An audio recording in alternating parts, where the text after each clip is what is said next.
দীঘা না দার্জিলিং, তাই থেকে মুখ দেখাদেখি নেই। মানে না থাকাই উচিত ছিল, কিন্তু এক বাড়িতে বাস করে এক খাবার ঘর, এক সিঁড়ি, এক বারান্দায় চলতে ফিরতে হলে তা আর কি করে সম্ভব। তার বদলে বাক্যালাপ তাই বন্ধ। ৭২ নম্বর বনমালী নস্কর লেনে আজ প্রায় এক সপ্তাহ ধরে রাজনৈতিক সম্পর্ক ছিন্ন হওয়ার অবস্থা চলেছে। মনান্তর চরমে উঠে বৈদেশিক দূতাবাসে তালাচাবি পড়বার পর তৃতীয় শক্তির মারফত যেমন কথা চালাচালি হয়, আমাদের চলছে তাই। কার সঙ্গে এই সম্পর্ক ছেদ? না, ৭২ নম্বরে বিপর্যয়ের খবর শুনলেই যা হয় তা এবার নয়। ঘনাদা সম্বন্ধে ভাবিত হওয়ার কিছু নেই। এবার গৃহযুদ্ধের মহড়া যা চলেছে তা আমাদের নিজেদের মধ্যে। একদিকে শিশির আর শিবু, আরেকদিকে গৌর আর আমি। আমাদের দুই জোটের মধ্যে এখন সব সম্পর্ক ছিন্ন। সম্পর্ক ঘুচিয়ে ফেলতে চাইলেও একই আস্তানার বাসিন্দা হিসেবে খবর দেওয়া নেওয়া আর সুযোগ মতো খোঁচা দেওয়ার কাজটা তো চালাতেই হয়। তার জন্য মধ্যস্থ কাউকে না হলে চলে না। খাবার ঘরে জমায়েত হওয়ার সময় অবশ্য পুরনো ঠাকুর রামভুজ আমাদের ভরসা। গৌরের হয়তো নুনের বাটিটা দরকার, আর দরকার থাক বা না থাক, বাটিটা যখন শিশিরদের টেবিলে তাদের পাতের কাছাকাছি, তখন গলাটা একটু তেঁতো করে বলতেই হয়, এ ঘরে একটা নোটিশ টাঙাতে হবে, বুঝেছো রামভুজ?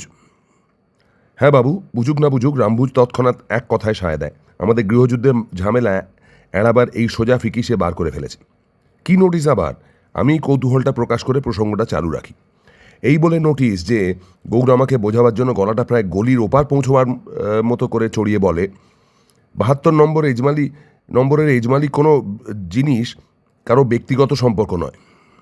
ও পক্ষের পাল্টা জবাবটা সঙ্গে সঙ্গেই শোনা যায়। শিশি যেন শুধু শিবুকে শোনাতেই মাইক ফাটানো গলায় বলে, কদিন ধরে ভাবছি ৭২ নম্বরে একটা নতুন নিয়ম করলে কীরকম হয়। নিশ্চয়ই শিবু সমর্থনের উৎসাহে সজোরে টেবিল চাপড়ে আমাদের থালাবাটিগুলো ঝনঝনিয়ে তোলে। একটা কেন, এখানে সব নিয়ম এবার নতুন হওয়া দরকার। টেবিল চাপড়ে থালাবাটি কাঁপানোর জবাবে চোখা চোখা কটা বাক্যবান জিভের ডগায় এলেও শিশিরের প্রস্তাবিত নিয়মটা জানবার কৌতূহলে নিজেদের সামলে রাখতে হয় তখনকার মতো। তেলে বেগুনে জ্বালিয়ে তোলবার মতো নতুন নিয়মটা ঘোষণা করতে শিশিরের দেরি হয় না। যেন ঢেঁড়া পেটাবার মতো গলায় সে ঘোষণা করে, ৭২ নম্বরের ঠুঁটোদের জায়গা নেই। গৌর আর আমি দুজনে মুখ চাওয়াচাই করি। আমাদের বলে কিনা ঠুঁটো, মানে নুনের বাটিটা হাত বাড়িয়ে নেওয়ার ক্ষমতা আমাদের নেই। অ্যাপোলোর বদলে একটা ভোস্টক ছাড়বার পাঁয়তাড়াই তারপর কষতে হয়। মাছ থেকে খাওয়ার পালাটাই মাটি, পাতে কি পড়ে আর পেটে কি যায় তা খেয়ালই থাকে না। এমনই চলছে আজ প্রায় এক হপ্তাহ। হিসেব করে বললে পাক্কা ৬ দিন। এই শনিবারেই হপ্তাহ ঘুরে আসবে। আরম্ভ হয়েছিল কিসে আর শিশির শিবুর একগুয়ে আহাম্মকিতে। আমরা তো কাজ প্রায় ১৫ আনা হাসিল করে এনেছিলাম, শুধু টিকিট কটা কাটলেই হয়। টাইম টেবিল দেখে কটা ট্রেন, স্টেশনে কখন পৌঁছবে, নেমে কি করব, কোথায় যাব, সব ঠিক করা হয়ে গেছিল। জানার জন্য এত তোড়জোড়, তিনিও তো সাই দিয়েছিলেন বলা যায়। চুপ করে থাকা মানেই তাই নয় কি? তিনি মুখ বুজে ভুরু টুরু কুঁচকে বেশ মন দিয়ে এই সমস্ত পরিকল্পনা শুনছিলেন। ভুলেও একবার কই উল্টো কিছু তো বলেননি। শিবু শিশির কি কাজে কে জানে বেরিয়েছিল। তারা ফিরে আসতেই বিজয় গর্বে আহ্লাদে আটখানা হয়ে খবরটা তাদের শুনিয়েছিলাম। এমন একটা সুসংবাদে কোথায় নেচে উঠবে আনন্দে, না দুজনেই চোখ পাকিয়ে মুখ বেঁকিয়ে বলেছিল, কি, কোথায় যাবেন ঘনাদা? দীঘা। সমস্বরে সোল্লাসে জানিয়েছিলাম আমি আর গৌর। দীঘা যাবেন ঘনাদা তোমাদের সঙ্গে? শিশির শিবু হেসেই খুন হয়েছিল। এমন আজগুবি মজার কথা যেন কেউ কোনোদিন শোনেনি। মেজাজ এতে গরম হয় কি না, তবু নিজেদের সামলে যথাসাধ্য গম্ভীর হয়ে জিজ্ঞাসা করেছিলাম, ঘনাদা আমাদের সঙ্গে দীঘা যাচ্ছেন, তাতে হাসবার কি আছে? না, হাসবার আর কি আছে, শিবু ব্যঙ্গ করেছিল। টালার ট্যাঙ্কে ইলিশের গাঁদি লেগেছে বললেও হাসবার কিছু নেই। তার মানে কি বলতে চাও কি? এবার গলা না চড়িয়ে পারা যায়নি। ঘনাদা দীঘা যাচ্ছেন না? না, যাচ্ছেন না। শিশির মুচকি হেসে যেন সরকারি গেজেট থেকে পড়ে শুনিয়েছিল, কারণ তিনি যাচ্ছেন দার্জিলিং। ঘনাদা যাচ্ছেন দার্জিলিং। এবার আমাদের হাসবার পালা। তোমাদের সঙ্গে নিশ্চয়ই? ব্রাজিলের পেলে খেলছেন বেনেপুকুরের বি টিমে। হাসাহাসি তো নয়, একেবারে আদা জল খাওয়ার রেশারেশি। ঘনাদা যেমন করে হোক আমাদের সঙ্গে দীঘা নিয়ে যেতেই হবে। মৌকাটা খুব ভালো পাওয়া গেছিল। ছুটি টুটির সময় নয়, কিন্তু কী সব বোমা ফাটাফাটি হয়ে স্কুল কলেজের পরীক্ষা টরীক্ষা সব বন্ধ। রাস্তার হাঙ্গামা সামলাতে পুলিশ বাড়ন্ত বলে খেলার মাঠের রেফারি লাইন্সম্যানরা সব মার খেয়ে খেয়ে ধর্মঘট করেছে। কলকাতা শহরের অরুচির মুখটা কদিনের জন্য বদলে আসার এই সুবর্ণ সুযোগ। ঘনাদা নিজের মুখেই তার একটু ইশারা একদিন পেয়ে উৎসাহটা আরও বেড়ে গেছিল। কাগজ খুললেই তো এখানে বোমা, ওখানে কাঁদানে গ্যাস, সেখানে গুলি, কোন এলাকায় কখন যে কি বাঁধবে কেউ জানে না। ঘনাদা কদিন ধরে তার সান্ধ্য ভ্রমণটি বাতিল করেছেন। সকালবেলা খবরের কাগজের প্রথম পাতার শিরোনামা থেকে শেষ পাতার তলায় মুদ্রা করেন নাম ঠিকানা পর্যন্ত খুঁটিয়ে পড়া তার প্রতিদিনের রুটিন। সন্ধেবেলার বেড়ানো হঠাৎ বন্ধ করার জন্য সকালের কাগজ পড়ার বিশেষ সম্পর্ক আছে বলেই আমাদের সন্দেহ। ঘনাদা বিকেল না হতে কদিন ধরে আমাদের বৈঠকি ঘরেই অলঙ্কৃত করছেন, কিন্তু ওই দর্শন দেওয়া পর্যন্তই। আমাদের কপালে কণ্ঠসুধা বর্ষণ কিছু হয়নি। টঙের ঘর থেকে যে গড়গড়াটা বনোয়ারিকে দিয়ে নিত্য নিচে বয়ে আনিয়ে আবার যথাসময়ে ওপরে তোলেন, শুধু তারই তরল ধ্বনি বেশিরভাগ সময় আমাদের শুনতে হয়। বুঝে সুঝে মাত্রা মতো একটু খোঁচা দিলে ঘনাদার কণ্ঠ থেকে তার চেয়ে সরস যদি কিছু ঝরে, এই আশায় সেদিন একটু বাঁকা সুরেই জিজ্ঞেস করেছিলাম, বিকেলের বেড়ানোটা বুঝি ছেড়ে দিলেন ঘনাদা? তা যা দিনকাল, বাড়ি থেকে বেরোবার বিপদও আছে। বিপদ? ঘনাদার মনে গিয়ে লেগেছিল কথাটা। বেশ একটু চিড়বিড়িয়ে বলেছিলেন, বিপদ আছে তো হয়েছে কি? বিপদের জন্য কি বেড়ানো ছেড়েছি? ঠিক ঠিক। শিবু শিশিরের দুজোড়া চোখ আমাদের যেন ঘৃণায় ভস্য করতে চেয়েছিল। বিপদের ভয় করবেন ঘনাদা? কলাম্বাসের ভয় নালা ডিঙোতে? নেপোলিয়ান কাঁপবেন ঘোড়ায় চড়তে? গৌর সঙ্গে সঙ্গে যেন আমার বেয়াদপির জন্য মাপ চাওয়া মিহি গলায় জিজ্ঞেস করেছিল, সত্যি বেড়ানোটা বন্ধ করলেন কেন বলুন তো? কেন করলাম? ঘনাদা আমাদের আর সেই সঙ্গে সমস্ত কলকাতা শহরের ওপর বীতশ্রদ্ধ হয়ে বিষোদ্গার করে বলেছিলেন, এ শহরে বেড়াবার জায়গা আছে কোথাও? ওই তো তোমাদের গড়ের মাঠের উঠোন থেকে লেকের খিড়কি পুকুর, তাও গিজগিজ করছে যত বেতো, হাঁপানি আর অম্বুলের রুগীতে। বুক ভরে দম নেবার, পায়ের খিল ছাড়িয়ে ছোটবার, আকাশ ছাড়িয়ে চোখ মেলবার আছে কোনো জায়গা? ব্যাস, আর কিছু শোনার দরকার হয়নি। ওইটুকু ইশারাই আমাদের যথেষ্ট। তৎক্ষণাৎ কাজে লেগে গেছি। দুজনে এক কামরার বোর্ডার বলেই প্রথমে গৌরের সঙ্গে পরামর্শটা হয়েছে। শিশির শিবুকে তারপর জানাতে গিয়ে খুঁজে পাইনি। না পেলেও ভাবনা হয়নি কিছু। এমন একটা মতলব শোনা মাত্র তারা যে লুফে নেবে এ বিষয়ে কোনো সন্দেহ তখন আমাদের নেই। পছন্দ মতো জায়গার নামটাও জলদি মাথায় এসে গেছে খবরের কাগজের পাতা উল্টাতে উল্টাতে, সেই ঝাউ গাছ মার্কা ছবিটা দেখে। দীঘা! এর চেয়ে জুৎসই জায়গা তো আর হতেই পারে না। শুধু ঘনাদাকে নিয়ে গিয়ে ছেড়ে দেওয়ার জন্যই যেন জায়গাটা এতদিন ধরে তৈরি হয়ে আছে। বুক ভরে নিঃশ্বাস নেবেন ঘনাদা? তা নিন না। সমস্ত বে অফ বেঙ্গলের হাওয়াই তিনি ভরে নিন না ফুসফুসে। পায়ের খিল ছাড়িয়ে ছুটবেন? তা কেয়া ঝাউঝোপ মাচিয়ে ছুটুন না বালির চড়া ধরে সেই কন্যাকুমারী অবধি। আর দিগন্ত ছাড়িয়ে চোখ মেলতে চান? তা বঙ্গোপসাগর ছাড়িয়ে প্রশান্ত মহাসাগরই পার হয়ে যাক না তার দৃষ্টি। না, দীঘা যেন আমাদের ওপর দৈবের দয়া। ট্যুরিস্ট অফিসের পুস্তিকা জোগাড় করে টাইম টেবিল দেখে টেকে প্রথমেই টঙের ঘরে উঠে ঘনাদাকে সুসংবাদটা জানিয়েছি। গড়গড়ার টান দেওয়ার ফাঁকে ফাঁকে ঘনাদা বেশ মনোযোগ দিয়েই প্রস্তাবটা শুনেছেন। শুনে হুঁ হাঁ কিছু করেননি। অবশ্য তা করবেনই বা কেন? আনন্দ যতই হোক, তাতে ধেই নৃত্য করা তো তাঁর সাজে না। কবে কোন গাড়িতে রওনা হব তাকে জানিয়ে সঙ্গে কি নেওয়া হবে তারই একটা ফিরিস্তি করতে আমরা নিচে নেমে গেছি। সেই নিচে নামতেই শিশির শিবুর সঙ্গে দেখা, আর তারপর থেকে গৃহযুদ্ধ শুরু। দার্জিলিং না দীঘা? শিশির শিবু ঘনাদাকে নিয়ে যাবেই দার্জিলিং। আমরাও নাছোড় বান্দা, তাকে দীঘায় না নিয়ে ছাড়ব না। প্রথমে তর্কাতর্কি, ঠাট্টা টিটকিরি, তারপরে বাক্যালাপি বন্ধ। দীঘা ছেড়ে যারা দার্জিলিং যেতে চায় তারা কি কথা বলবার যোগ্য? পারতপক্ষে এক জায়গায় একসঙ্গে থাকি না। খাবার ঘরে মাঝে মাঝে যা বাধ্য হয়ে পরস্পরের সঙ্গে সঙ্গ সহ্য করতে হয়, ঠারে ঠোরে ঠোকাঠুকিটা তখনই বাঁধে। তা না হলে এ জোট ও জোটে ছায়াই মাড়ায় না। আসল ঘরে ওরা ঢোকে তো আমরা বেরিয়ে যাই, টঙের ঘরে সিঁড়ি দিয়ে ওরা নামে তো আমরাই উঠি। হ্যাঁ, টঙের ঘরে সুবিধে পেলেই গিয়ে হাজিরা দিতে হয় বই কি। শুধু হাতের হাজিরা নয়, সঙ্গে থাকে এবেলা ওবেলা হরেক রকম প্রণামী। সকালে যদি হিঙের কচুরির থালা হয়, তো বিকেলে জিরের জলের বাটি বসানো ফুচকার কাশি। প্রণামী আবার বাজারের হাওয়া বুঝে বদলাতেও হয়। ওরা কড়াপাক আমদানি করেছে বলে যদি আঁচ পাই, তো আমরা তালছাঁসের রেকাবি সাজিয়ে তার উপর টেক্কা দিই। ওদের কবিরাজি কাটলেটকে কানা করতে আমরা খোদ পার্ক স্ট্রিটের সেরা দোকানে সসেজ রোল না নিয়ে ছাড়ি না। তা এমন তোয়াজ না পেলে ঘনাদা ঘাড় কাত করবেন কেন? বাজিমাত আমরা তাইতে একরকম করেই ফেলেছি। শনিবার সকালে শুধু তাকে স্টেশনে নিয়ে গিয়ে তোলার অপেক্ষা। শিশির শিবুর মুখ জোড়ায় তখন কেমন ছাই মেরে দেয়, শুধু তাই দেখবার আশাতেই প্রহর গুনছি। দার্জিলিং! দীঘা ছেড়ে ঘনাদাকে কেমন দার্জিলিং নিয়ে যেতে পারে এবার দেখব। দার্জিলিং তো দূর, শিয়ালদাতেই নয়। ট্যাক্সি যখন যাবে সোজা হাওড়ায়, তখন ওদের চক্ষু সব কি চড়কগাছি না হবে। ঘনাদাকে সমস্ত প্রোগ্রামটা কদিন ধরেই শুনিয়ে দিয়েছি। প্রোগ্রাম আর তার সেই সঙ্গে দীঘা প্রশস্তি। একেবারে স্বপ্নের রাজ্য, বুঝেছেন ঘনাদা। গৌর নিজেই মধুর আবেশে চোখ বন্ধ করে ফেলেছে বর্ণনা করতে গিয়ে। ঝাউবনগুলো যেন কোনো রূপকথার দেশের নার্সারি থেকে স্পেশাল অর্ডার দিয়ে আনানো। আর সমুদ্রের তীরের বালি, সে তো বালি নয়, যেন পরীদের হাসি গুঁড়োনো ট্যালকম পাউডার। ঘনাদা বনোয়ারি সযত্নে বয়ে আনা চায়ের ট্রের রং বেরঙের পেস্ট্রি সাজানো প্লেট থেকে পুরুষ্ট ক্রিম রোলটাই প্রথম তুলে অর্ধেক মুখে পুরে গৌরের দিকে যেন সবিস্ময়ে তাকিয়েছেন। উৎসাহিত হয়ে গৌর আরও অনেক কিছু বলে গেছে। তারপর জন্মে কখনো দীঘার ধারে কাছে যায়নি বলে তার কল্পনাকে হোঁচট খেতে হয়নি কোথাও। ক্রিম রোলের পর প্লেটের অর্ধেক পেস্ট্রি সাবার করে চায়ের পেয়ালায় চুমুক দিতে দিতে ঘনাদা কোনোবার হয়তো বলেছেন, কিন্তু দীঘার জল নাকি ভালো নয়। জল ভালো নয়, আমরা একেবারে আকাশ থেকে পড়েছি, তারপর উঠেছে চিড়বিড়িয়ে। কে বলেছে? ওরা বুঝি ওই দার্জিলিংওয়ালারা? খানিকক্ষণ ঘনাদার কোনো জবাব পাওয়া যায়নি। প্লেটের বাকি পেস্ট্রিগুলোর সদ্গতি করে চায়ের পেয়ালাটিতে শেষ চুমুক দিয়ে যেন নেহাত বৈরাগ্যের সঙ্গে ট্রেটা একটু সরিয়ে রেখে তিনি বলেছেন, হ্যাঁ, ওরা বলছিল দার্জিলিংয়ের পাহাড়ি ঝর্ণার গলানোর রূপোর মতো জল যেন স্বর্গের অমৃত। অমৃত? আমায় ভেঙচি কাটতে হয়েছে। ঘনাদার তক্তপোষের ধারে মেঝেতে নামানো প্লেটে দুটো হলদে গুঁড়ো দেখে আমাদের আগেই শিশির শিবুর ঘুষটা কী ছিল খানিকটা অনুমান করে মুখ বেঁকিয়ে তারপর বলেছি, বনস্পতিতে ভাজা ওই অখাদ্য খাবারগুলো যারা আপনাকে এনে খাওয়ায় তারা অমৃতে জানে কি? ওদের দৌড় তো ওই পচা অমৃতই অবধি। দীঘার জলের মাহাত্ম্য কীর্তনেই মেতে উঠেছে এবার গৌর। দীঘার জলের মর্ম ওরা কি বুঝবে? কোথা থেকে এই জল উঠছে ওরা জানে? একেবারে 1000 ফুটেরও বেশি গভীর টিউবওয়েল থেকে পৃথিবীর বুকের ভেতরকার লুকোনো জল ওখানে উথলে উঠছে। অমৃত যদি কিছু থাকে তো সেই ওই জল। আর জলের জন্য যদি কোথাও যেতে হয় তো সে দীঘা। দীঘার কাছে দার্জিলিংয়ের জল। আমায় আবার ধোঁয়া ধরতে হয়েছে। পায়েসের কাছে আমানি। দার্জিলিং আর তার ঝর্ণার জলের আদ্যসাধ্য করে যা কিছু রোজ দুবেলা তারপর বলি, ঘনাদা যেরকম মনোযোগ দিয়ে তা শোনেন, তাতেই আমাদের দীঘা ভ্রমণ সম্বন্ধে নিশ্চিন্ত হয়ে গেছি। সে নিশ্চিন্ত বিশ্বাস একটু চিড় খেয়েছে একেবারে শনিবার দিন সকালবেলাতেই। ট্রেনের জন্য সেই 10টায় বেরোলেই চলবে। তবু সাবধানে বিনাশ নেই বলে বনোয়ারিকে সকাল 8:30তেই হুকুম করেছি ট্যাক্সি ডাকবার জন্য।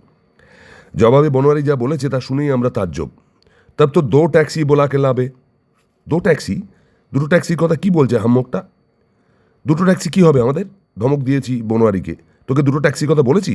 বলেছি একটা ট্যাক্সি চট করে নিয়ে আসতে। हाँ हाँ, एक ठो आनबे आप लोगेर जन्ने। বনোয়ারি আমাদের ধমকে বিচলিত হয়নি। और एक ठो ऊ বাবুদের লিয়ে।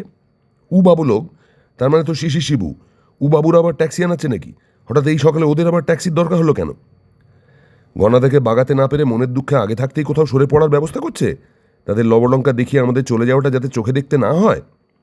কোথায় যাচ্ছে বনোয়ারির কাছে জেনে বেশ একটু খটকা কিন্তু লেগেছে। শিয়ালদা যাওয়ার জন্য ওরা নাকি ট্যাক্সি ডাকাচ্ছে। মনের দুঃখে যদি যেতেই হয় কোথাও, তো শিয়ালদা কেন? ঝাঁকড়দা মাকড়দাও তো গেলে পারত, কিংবা বনবাসের সামিল আর কোনো জায়গা। তা প্রাণের জ্বালা জুড়োতে যাক যেখানে খুশি, আমাদের আর দেরি করবার সময় নেই। বনোয়ারিকে তাই তাড়া লাগিয়েছি, শিয়ালদা টিয়ালদা নয়, আগে তুই হাওড়ার ট্যাক্সি ডেকে নিয়ে আয়। কথাটা শেষ করতে হয়নি, তার আগেই কানের মধ্যে কে যেন বিষ ঢেলে দিয়েছে। এখনও দাঁড়িয়ে আছিস বনোয়ারি? দার্জিলিং মেল শেষকালে ফেল করাবি নাকি? তোর বড়বাবু ওদিকে তৈরি হয়ে বসে আছেন। দার্জিলিং মেল? বড়বাবু? ওরা এসব বলে কি? বড় আশায় ছাই পড়ে সত্যি খেপে গেল নাকি? গণদাকে এখনও দার্জিলিং নিয়ে যাওয়ার খোয়াব দেখছে। বেচারাদের দিবা স্বপ্নটা ভাঙবার ব্যবস্থা এবার করতেই হয়। গৌরের দিকে চেয়ে হেসে তাকেই যেন শুনিয়ে দিলাম, দীঘায় ঘনাদা সমুদ্রে স্নানের জন্য যা একটা সুইমিং ট্রাঙ্ক নিয়েছি। কিন্তু আহাম্মকদের শিক্ষা কি সহজে হয়? সুশীল সুবোধ হয়ে হাটটা কোথায় মেনে নেবে, না শিশির শিবু সংবাদ শুরু করে দিলে তৎক্ষণাৎ? শিবু যেন ব্যস্ত হয়ে শিশিরকে জিজ্ঞাসা করলো, ঘনাদার কানঢাকা টুপিটা কিনতে ভুলিসনি তো? পাহাড়ি ঠান্ডা থেকে মাথাটা আগে বাঁচাতে হয়। দীঘায় ওয়েদার এখন চমৎকার, পাল্টা ঘা দিল গৌর আমাকেই যেন শুনিয়ে। ঘনাদাকে ফিরিয়ে আনাই শক্ত হবে। কিন্তু বনোয়ারি এখনও ওরম হাদারামের মতো দাঁড়িয়ে আছে কেন? দুজোড়া গলার ধমক খেয়ে সে কাঁদো কাঁদো গলায় জানতে চাইলো, একসঙ্গে দুটো ট্যাক্সি যদি না পায় তাহলে আগে কোথাকার জন্য আনবে, হাওড়া না শিয়ালদা? কোথাকার জন্য আবার? হাওড়া। হাওড়ার জন্য? শিয়ালদা? ট্যাক্সি পেলেই শিয়ালদার জন্য আনবি। হাওড়া শিয়ালদা, হাওড়া শিয়ালদা। ঘনাদা শিয়ালদা থেকে ট্রেনে দার্জিলিংয়ে যাচ্ছেন। দার্জিলিং? ছো! ঘনাদা যাচ্ছেন দীঘা। দার্জিলিং? দীঘা? ফু! ঘনাদা দার্জিলিং যাবেন, নিজে কথা দিয়েছেন। বিলকুল ঝুট। এবার সরাসরি রুখে দাঁড়াতে হলো। ঘনাদা দীঘা ছাড়া কোথাও যাবেন না, নিজে আমাদের জানিয়ে দিয়েছেন। অসম্ভব। শিশির শিবুর প্রায় হাতের আস্তিন গুটানোর অবস্থা। তিনি আমাদের কথা দিয়েছেন। না আমাদের, গৌর আর আমার গর্জন। বেশ, হাতে পাঁজি মঙ্গলবার। হাতে পাঁজি মঙ্গলবার কেন? চলো ঘনাদার কাছে। শিশির শিবুর তর্জন। চলো, আমরাও কি পিছপাও? কিন্তু সিঁড়ি কাঁপিয়ে টঙের ঘরে গিয়ে ঢুকে চারজনই হতভম্ব। আমরা যখন দীঘা দার্জিলিং যাওয়ার তাড়ায় মাথা ফাটাফাটি করতে যাচ্ছি, ঘনাদা তখন সে ফতুয়াটি গায়ে দিয়ে তক্তপোষের ধারে বসে গড়গড়ার কলকাতায় টিকে সাজছেন। আমাদের ঝড়ের মতো ঢুকতে দেখে মুখ তুলে একটু শুধু যেন আগ্রহ দেখিয়ে জিজ্ঞাসা করলেন, এলো? কার কথা বলছেন? কে আবার আসবে? আমরা ভেবা চাকা। কেটে নয়, আসবে একটা টেলিগ্রাম। এখনও তাহলে আসেনি বুঝতে পারছি। ঘনাদা সাজানো শেষ করে টিকেতে ধরানো মন দিলেন। কোত্থেকে টেলিগ্রাম আসবে? গৌর মেজাজটা খুব ঠান্ডা রাখতে পারলেন না। আর যেখান থেকে আসুক, আপনাকে এখন তো দীঘা যেতে হবে। দীঘা নয়, দার্জিলিং। শিশির দেরি করলেন না সংশোধন করতে। বেশ, সেইটাই আগে ঠিক হোক। গৌরের গলায় রসকস নেই। দীঘা না দার্জিলিং, কোথায় উনি যাবার কথা দিয়েছেন ঘনাদা নিজের মুখেই বলুন। জবাবের বদলে ঘনাদার মুখ থেকে ধোঁয়াই বার হলো, সেই সঙ্গে যেন চাপা হাসির মতো গড়গড়ার ভুড়ুক ভুড়ুক। কিন্তু এবার আমরা নাছোড়বান্দা। দীঘা না দার্জিলিং বলতেই হবে ঘনাদাকে। গৌরের সঙ্গে শিবুও যেন সমন ধরাবার গলা ছাড়ল। বলতেই হবে। আমাদের আজগুবি আবদারে ঘনাদার ধৈর্যের বাঁধ বুঝি ভেঙে পড়ে।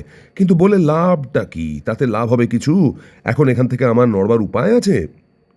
নড়বার উপায় নেই কেন? সমস্যা নয়, আমরা জানতে চাইলাম। টেলিগ্রামটা যদি আসে? ঘনাদার গলায় এবার অজানা কোনো ভয়ঙ্কর সম্ভাবনার আভাস। কিসের টেলিগ্রাম? কোথা থেকে? বিস্মিত যেমন আমরা, সবাই তেমনই বেশ সন্দিগ্ধ। কোথা থেকে জেনে আর কি হবে? ঘনাদা যেন নিয়তির বিধান মেনে নেওয়ার ভঙ্গিতে বললেন, কিন্তু এলে যেমন আছি সেই অবস্থায় তৎক্ষণাৎ রওনা হতে হবে। এমন জরুরি টেলিগ্রাম? শিবুর গলা সুরটা একটু বাঁকা। নিক্সন কিংবা ব্রেজনেভের বোধহয়। সে যারই হোক, চুনি গোস্বামীকে যেন কোন টিমের জিজ্ঞাসা করা হয়েছে এমনই একটু করুণার হাসি হেসে ঘনাদা বললেন, ও টেলিগ্রাম অমান্য করবার তো উপায় নেই। যদি আসে, কখন আসবে তারই অপেক্ষায় তটস্থ হয়ে থাকতে হচ্ছে। তাই তা হঠাৎ টেলিগ্রামের এমন জরুরি তলব কিসের জন্য? আমরা আজ সহজে ছাড়বার পাত্র নই। কি করতে হবে আপনাকে? কি করতে হবে? ঘনাদা যেন সদ্য জঙ্গল থেকে ধরে আনা গন্ডাখানেক বাঘের খাঁচায় একলা শুধু হাতে ঢুকতে যাওয়ার মুখে মতো মুখ করে বললেন, খোঁজ করতে হবে, বেশি কিছু নয়, শুধু এক ফোঁটা জলের। এক ফোঁটা জলের খোঁজ? আমাদের হাসি চাপাই তখন দায় হলো। তার জন্য এত ভাবনা? দীঘায় চলুন না, পাতাল থেকে অফুরন্ত জলের ফোয়ারা উঠছে সেখানে। গৌর জপাবার সুযোগ ছাড়লে না। দার্জিলিং রয়েছে কি করতে? শিশির ঝটপট উল্টে গাইলে। পাহাড়ি ঝর্ণায় অনর্গল হিমালয়ের চূড়া তুষার গলা জল। জল। ঘনাদা একটু যেন দুঃখের নিঃশ্বাস ছাড়লেন। জল হলে তো সত্যিই ভাবনার কিছু ছিল না। এ ঠিক জল নয়, বরং টল বলা যায়। টল? আমাদের সকলের চোখ এবার সত্যি ছানা বড়া। হ্যাঁ, জল টল থেকে টল শব্দটা নিলে দোষ নেই। ঘনাদা ব্যাখ্যা করলেন একটু। টল হলো জলের একেবারে আপন জাত ভাই, গাঁই গোত্র পর্যন্ত সব এক, তফাৎ শুধু চেহারা চরিত্রে। তার মানে ভারী জল, আমরা বিদ্যে জাহির করলাম, যার নাম ডিউটোরিয়াম অক্সাইড, যার থেকে হাইড্রোজেন বোমা হয়। না, ঘনাদা করুণা ভরে মাথা নাড়লেন। ভারী জল নয়, তার চেয়ে বেশি কিছু। ভারী জলের সঙ্গে টলের আকাশ পাতাল তফাৎ। এমন তফাৎ যে দুনিয়ার মাত্র একটি কি দুটি ফোঁটাই হয়তো এখন কোথাও কেউ জমাচ্ছে সন্দেহ করে পৃথিবীর বড় বড় চাঁইদের চোখে আর ঘুম নেই। টেলিগ্রাম এলে ওই টলের ফোঁটা খুঁজতে আপনাকে ছুটতে হবে? আমাদের সবিস্ময় প্রশ্ন। খুঁজে পেলে করবেন কি? সেবার প্রায় অর্ধেক পৃথিবী ঘুরে যা করেছিলাম। ঘনাদা গড়গড়ার নলে একটা লম্বা টান দিয়ে তার কথার নমুনা হিসেবেই যেন এক রাশ ধোঁয়া ছেড়ে বললেন, শুরু করেছিলাম খোদ নিউ ইয়র্কে, সেখান থেকে প্লেনে পেরু লিমা হয়ে ভাড়া করা সুলুপে গ্যালাপ্যাগোস দ্বীপ, গ্যালাপ্যাগোস থেকে একটা স্কুনারে হাওয়াই, হাওয়াই থেকে ব্রিগ্যান্টাইনে সামোয়া, সামোয়া থেকে একটা কেচে রারাটোঙ্গা, রারাটোঙ্গা থেকে একটা ইয়োলে ফিজি, ফিজি থেকে আবার একটা সুলুপে নিউগিনির পোর্ট মোরেসবি। ঘনাদা দম নিতে একটু থামতেই শিবু ফোড়ন কাটল। গোটা প্রশান্ত মহাসাগরটাই ঘোলমোয়া করে ফেললেন যে, যা কিছু জলে ভাসে তাই দিয়ে। হ্যাঁ, ঘনাদা নিজেই স্বীকার করলেন। জেলে ডিঙি থেকে যাত্রী জাহাজ প্রায় সব কিছুতে সমস্ত প্যাসিফিক এসপার ওসপার করে অস্ট্রেলিয়ার উত্তরের ডারউইন বন্দরে নেমে সেখান থেকে একটা জিপে দক্ষিণের আধা মরুর দেশ অ্যালিস স্প্রিংসের দিকে রওনা হয়েও দেখি জোঁকটা ঠিক সঙ্গে লেগে আছে। পেরু লিমা থেকে গ্যালাপাগোস যাওয়ার সময় তাকে প্রথম লক্ষ্য করেছিলাম। তাকে ছাড়াবার জন্যই প্যাসিফিকটা তারপর অমন এলোমেলোভাবে ঘুরতে হয়েছে, কিন্তু লাভ কিছু হয়নি। ডারউইন থেকে বেরিয়ে আধা মরুর মধ্যে 20 মাইল না যেতে যেতেই ধুধু তেপান্তরের ওপর একটা ছোট ধুলোবালির ঘূর্ণিকে ছুটে যেতে দেখে বুঝেছি জোঁকটাই সঙ্গে লেগে আছে এত দূর পর্যন্ত। তবে এবার চালটা একটু বদলে পিছনে নয়, সামনেই আছে অপেক্ষা করে। খানিক বাদে ধুলোবালির চলন্ত মেঘটা থিতিয়ে যাওয়ার পর জোঁকের বাহনটাও দেখা গেছে, আমার মার্কিন জিপ আর তার বিলিতি ল্যান্ড রোভার। কায়দা করে আগে থাকতে একটু এগিয়ে গিয়ে আমার জন্য এই নির্জন তেপান্তরে সে যে অপেক্ষা করছে এ বিষয়ে সন্দেহ নেই। আমার কাজ যা জরুরি আর গোপন, তাতে তাকে আর একবার এড়িয়ে যাওয়ার চেষ্টা করাই উচিত ছিল, কিন্তু এবারে আমার চালও আমি বদলালাম। সোজা জিপটা ফুল স্পিডে চালিয়ে নিয়ে গিয়ে তার রোভারটায় দিলাম ধাক্কা। কাছাকাছি যাওয়ার পর আমার এক বগ্গা খ্যাপার মতো চালাবার ধরনের মতলবটা বুঝে ফেলে রোভারটায় স্টার্ট দিয়ে সে যতদূর সম্ভব ধাক্কাটা বাঁচাবার চেষ্টা অবশ্য করেছিল, কিন্তু তখন একটু দেরি হয়ে গেছে। সাংঘাতিক দুর্ঘটনা কিছু না ঘটলেও দুটো গাড়ি জখম হলো বেশ, ল্যান্ড রোভারটাই বেশি। রোভারের ড্রাইভারের সিট থেকে নেমে যে আমার দিকে একবার দাঁত কিড়মিড়িয়ে ছুটে এলো, সে মানুষ না অকারণে খুঁচিয়ে খ্যাপানো খাঁচা ভাঙা একটা মানুষকে খুব বাঘ তা বলা শক্ত। আমি তখন জিপের ড্রাইভিং হুইলটায় হাত রেখে মুগ্ধ চোখে মরুপ্রান্তরের দৃশ্য দেখতে যেন তন্ময়। আয়, নেমে আয় কালা নেংটি। কানের পাশেই বজ্রগর্জন শুনে একটু যেন অবাক হয়ে মুখ ফিরিয়ে তাকিয়ে বললাম, আমায় কিছু বলছেন?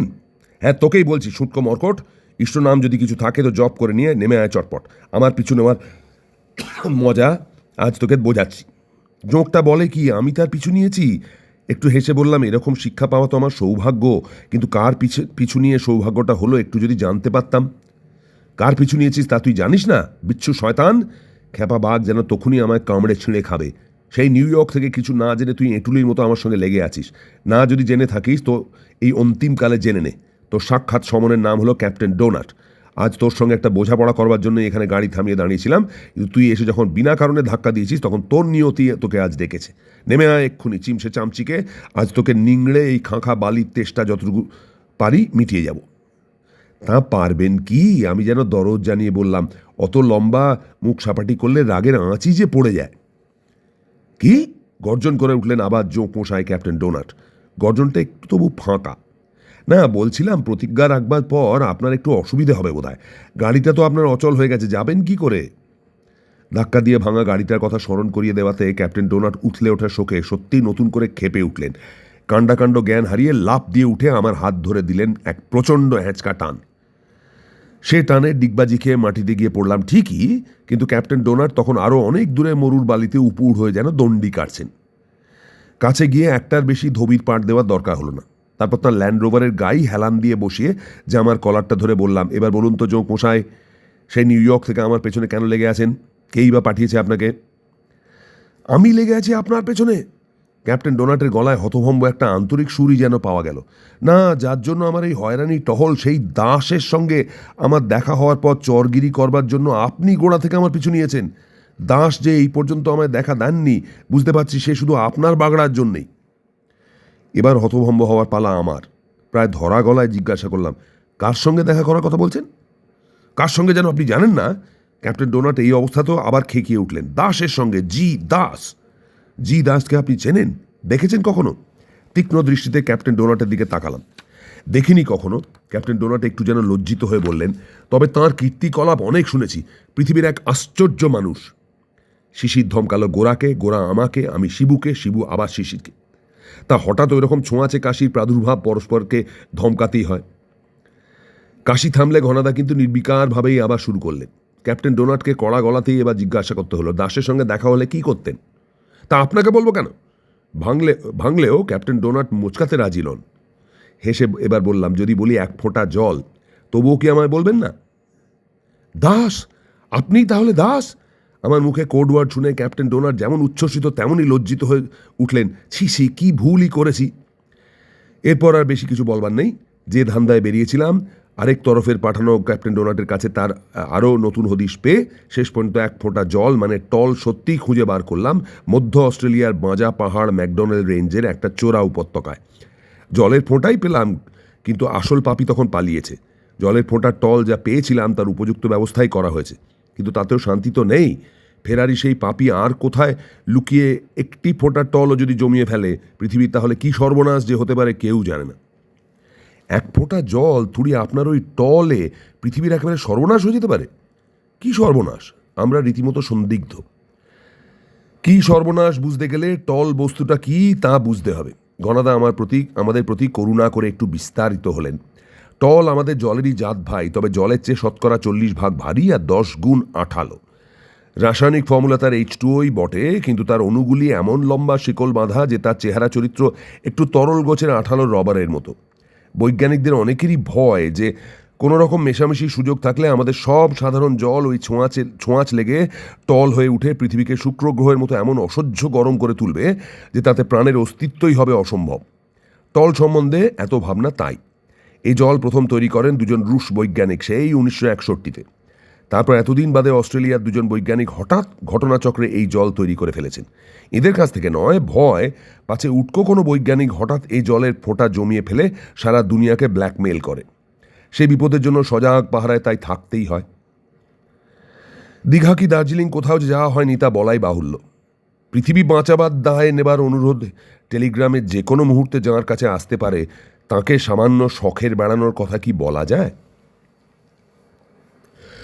বাঙালিরা অনেক দাদাকে চিনত সাহিত্যের মাধ্যমে, সে টেনিদা থেকে ফেলুদা হয়ে মোটাদা পর্যন্ত। সব ভুলে যেতে বসেছে। তার মধ্যে ঘনাদার গল্পগুলো বোধহয় সবচেয়ে বেশি বিস্তৃত। সেই 50-60-এর দশকে বসে প্রেমেন্দ্র মিত্র কলকাতার একটা ঘুপচি গলিতে একটা ছোট্ট বাড়িতে বসে শুধু বই পড়ে পড়ে, তখন ইন্টারনেট ছিল না, তখন দেশ বিদেশে ঘুরে বেড়ানোর মতো তাদের রেস্ত ছিল না, শুধু বই পড়ে পড়ে আর মনে মনে কল্পনা করে করে কি আশ্চর্য রকম সায়েন্স ফিকশন বা সায়েন্স ফ্যান্টাসি তিনি লিখতে পেরেছিলেন।